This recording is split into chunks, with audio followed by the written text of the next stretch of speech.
Well, the main event was hard-hitting as fuck. As for the rest of the show, let's just get into it, shall we? I'm John Renton with my review of WWE Smackdown from Raleigh, North Carolina. North Carolina State University, the PNC Arena. I assume the PNC is some kind of drug because that's the only explanation for why Creative put this show together like they did. They brought a tag team back, if you want to fucking call them that.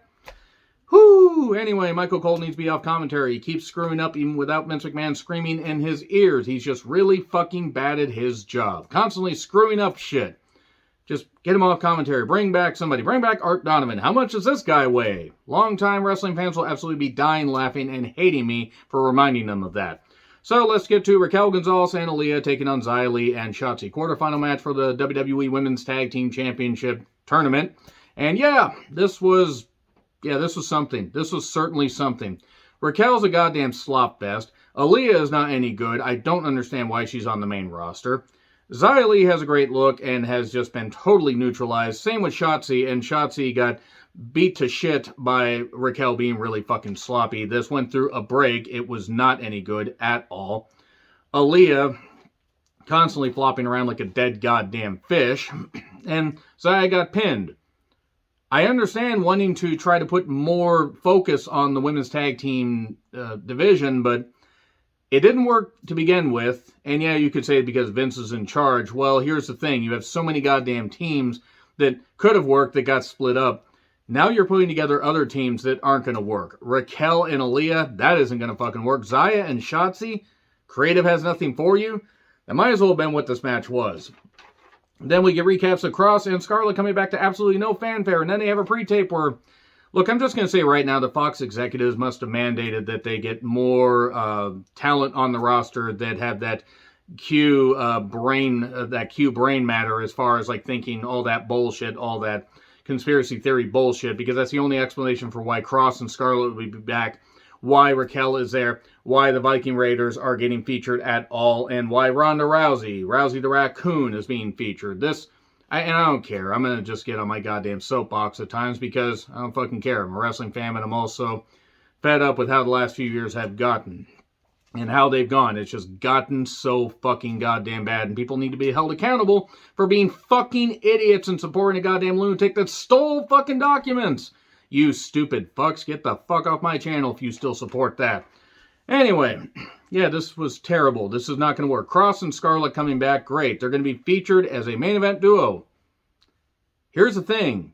They weren't really making a lot of noise once they were off WWE TV. None of the Cross matches I saw were any good. Sure, Scarlett looks great. That's it. That's it. That's all they offer. Once the bell rings, it's over. Drew promo on Cross and Reigns, and then here's Scarlett, the Oracle of Cross. I'm sure that if Dawn Scarlet Fever Callis got a hold of her, it would have been the Oracle.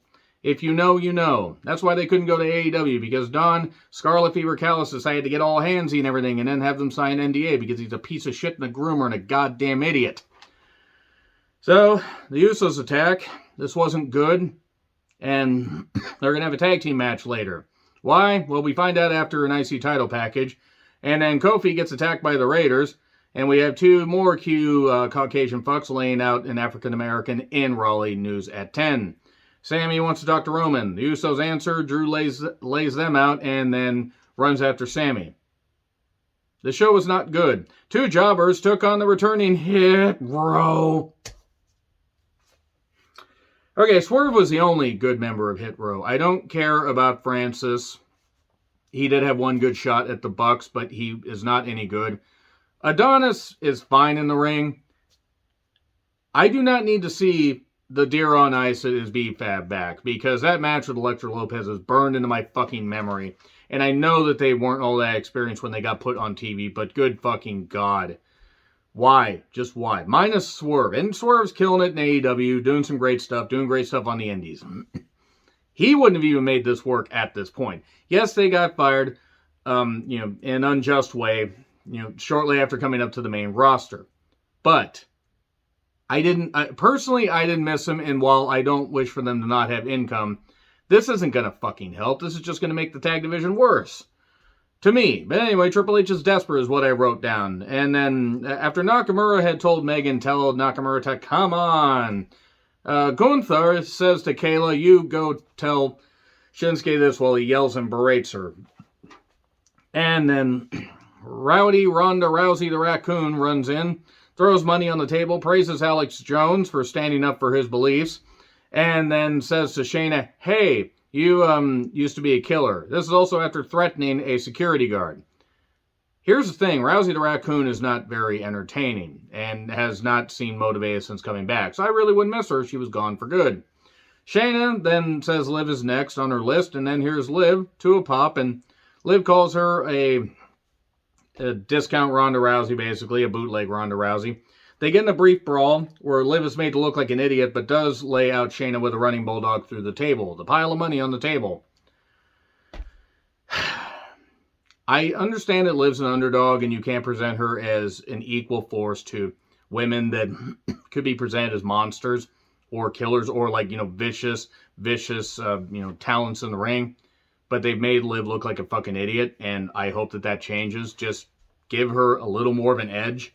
She doesn't have to hold the title till Mania, but just give her something. Give her something that she can sink her teeth into.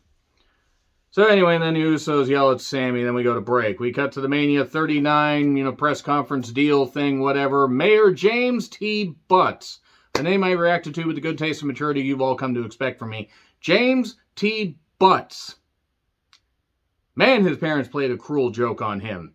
The Usos took on Drew. It was supposed to be a tag match, but somebody didn't come in until a bit later because apparently Russo is in his WCW booking phase and decided to just throw people out there. More like the Drewsos. Actually, Russo's not booking this because, thank fuck he's away from wrestling. Madcap Moss shows up at one point. And then Sammy runs in, no DQ by the way, and then we get a splash for 2, and then we get a Claymore for 3, and then Sammy gets laid out with a Claymore after pushing whatever Uso that was out of the way. I don't know why the maximum male model gimmick thing is going on. I don't care. Humberto and Angel are here. Just call me Angel of the Morning. Please give up. Just give up. Give up on this model gimmick. It's stupid. It's fucking ass. So, classic SmackDown moment with Arnold. Promoting End of Days and then slapping around Triple H. That was funny. Also back when crowds actually were entertained by SmackDown. Kayla was with Ricochet. I don't know who told him that shirt was a good idea, but he wore it anyway. And he wants an IC title shot and Corbin attacks him. And next week is going to be a Viking funeral for the New Day. Natty and Sonya against Nikita and Zoe, who then cut a pre-tape. And man, Zoe, she's got to be all excited. She gets to face Natalya because Zoe Stark was there in attendance when Stu Hart had his debut match. So, Nakamura and Gunther make their entrance, and then we do intros, we go to break. They get about 15 minutes, they beat the shit out of each other over the Intercontinental Championship, the Twerk Horse Championship. And there was arm focus. It looked like Gunther might have hurt his knee at one point. Hopefully he's all right. And we got some heavy chops, some kicks, a big superplex. And then we got the chin salsa stopped for 2 after a big lariat, and then a powerbomb wins it. There you go. There you go. That's it. At least it was a good main event. The rest of the show, not so good. Let me know your thoughts in the comments. Like, share, subscribe, Twitter handle in the description. I'm John Ritlin. I'll see you soon.